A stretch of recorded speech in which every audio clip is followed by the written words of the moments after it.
चलिए हम क्लास को स्टार्ट करते हैं। वेग कैसी राशि है? आपके ऑप्शन है अदिश, सदिश, मूल या फिर पूरक। ऑप्शन हिंदी और इंग्लिश दोनों में है, आपको जो सही लगे आप अपने मन में सोच के आंसर दें। उसके बाद जो आंसर दिया जाएगा आप मैच करें कि आपने सही बताया कि नहीं बताया। देखिए वेग जो है वो एक वेक्टर क्वांटिटी है। कैसी क्वांटिटी है? वेक्टर। इसकी जो यूनिट होती है वो होती है मीटर पर सेकेंड। देखिए चाल और वेग में मूलतः अंतर ये होता है कि वेग में दिशा होती है जबकि चाल में दिशा नहीं होती, यानी निश्चित नहीं होती। संविधान के प्रारूप पर अंतिम वाचन कब समाप्त हुआ था?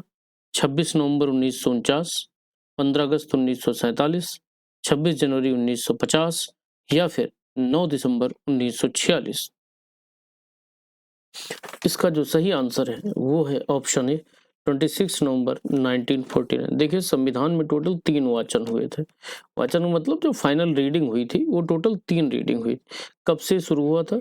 14 नवंबर 1949 से लेकर 26 नवंबर 1949 तक टोटल 3 वाचन हुए थे। आपको बता दूं कि बट जो पूर्ण रूप से संविधान हमारा लागू हुआ था वो 26 जनवरी 1950 को हुआ था, और 26 जनवरी 1950 से ही यूपी नाम पड़ा था हमारे उत्तर प्रदेश का संयुक्त प्रांत से। कौन सा तत्व सबसे सक्रिय होता है? Sodium, potassium, lithium, calcium.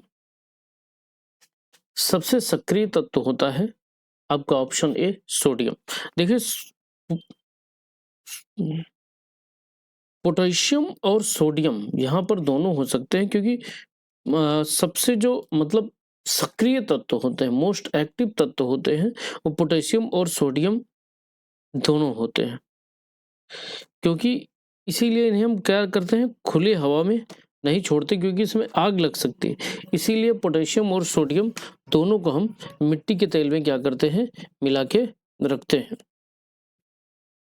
But अगर बात करें इसके सही आंसर की तो आप लोग इसका सही आंसर मानेंगे सबसे सक्रिय तत्व पोटेशियम ही माने, क्योंकि अगर दोनों ऑप्शन में हो तो हम ऑप्शन में पोटेशियम लगाते हैं, हालांकि दोनों ही सक्रिय तत्व की श्रेणी में आते हैं। हम अगले क्वेश्चन पे आते हैं।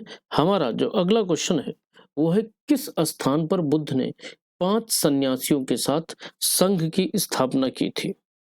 आपके ऑप्शन है बोधगया, सारनाथ, लुम्बिनी, कुशीनगर। आपका सही आंसर है सारनाथ, क्योंकि सारनाथ में ही बुद्ध ने अपना प्रथम उपदेश 5 ब्राह्मणों को दिया था, और इसी को हम धर्म चक्र परिवर्तन के नाम से भी जानते हैं। धर्म चक्र प्रवर्तन के नाम से भी इनके 5 उपदेश को जाना जाता है। उमा की तपस्या, शिव पार्वती, बसंत प्रमाण किस चित्रकार की उत्कृष्ट कृतियां हैं? आपके ऑप्शन है राजा रवि वर्मा, नंदलाल बोस, अमृता शेरगिल, एम.एफ. हुसैन। सही आंसर है नंदलाल बोस। इन्हें भारतीय संविधान की मूल प्रति को अपनी चित्रकारी से सजाया था नंदलाल बोस जी ने इन्होंने। अगला क्वेश्चन है सौर मंडल की खोज किसने की थी? सौर मंडल की खोज केपलर ने की थी, कोपरनिकस ने की थी, गैलीलियो ने की थी, तो न्यूटन ने की। देखिए हमारा जो सोलर सिस्टम था वो बेसिकली कोपरनिकस ने की थी। इनको हम निकोलस कोपरनिकस भी कहते हैं। इन्होंने सबसे पहले बताया था कि पृथ्वी नहीं बल्कि सूर्य केंद्र में है, और इसके चारों ओर क्या करते हैं, जितने प्लेनेट हैं वो इनका चक्कर लगाते हैं। इसके पहले थ्योरी क्या चलती थी कि सेंटर में पृथ्वी है, बाकी सब लोग इसके चक्कर लगाते हैं। इसको हम हेलियोसेंट्रिक थ्योरी के नाम से भी जानते हैं। तो इसका सही आंसर है कोपरनिकस। भारत में निर्मित पहला उपग्रह प्रक्षेपण वाहन कौन सा था? SLV-3, ASLV, PSLV, GSLV। The correct answer is option A SLV-3। देखिए यह भारत का पहला प्रायोगिक उपग्रह प्रक्षेपण यान था। दूसरी बात, इसी के जरिए रोहिणी उपग्रह को हम लोगों ने 1980 में अंतरिक्ष में प्रक्षेपित किया था, भेजा था। आपका अगला क्वेश्चन है, राष्ट्रीय जनसंख्या आयोग किस मंत्रालय के अधीन आता है? गृह मंत्रालय, हेल्थ एंड FW यानी परिवार कल्याण मंत्रालय, फैमिली वेलफेयर, HRD मिनिस्ट्री, या फिर प्लानिंग कमीशन। तो देखिए, जो हमारा नेशनल पॉपुलेशन कमीशन है, राष्ट्रीय जनसंख्या आयोग है, वो प्लानिंग कमीशन के साथ मिलकर काम करता है। हालांकि अब इसका नाम बदलकर NITI Aayog, national institution transforming India कर दिया गया है, फॉर ट्रांसफॉर्मिंग इंडिया, और इसके अध्यक्ष प्रधानमंत्री जी होते हैं। प्लानिंग कमीशन जब तक कांग्रेस की सरकार थी तब तक चला था, 2015 में इसका नाम बदल करके नीति आयोग कर दिया गया था।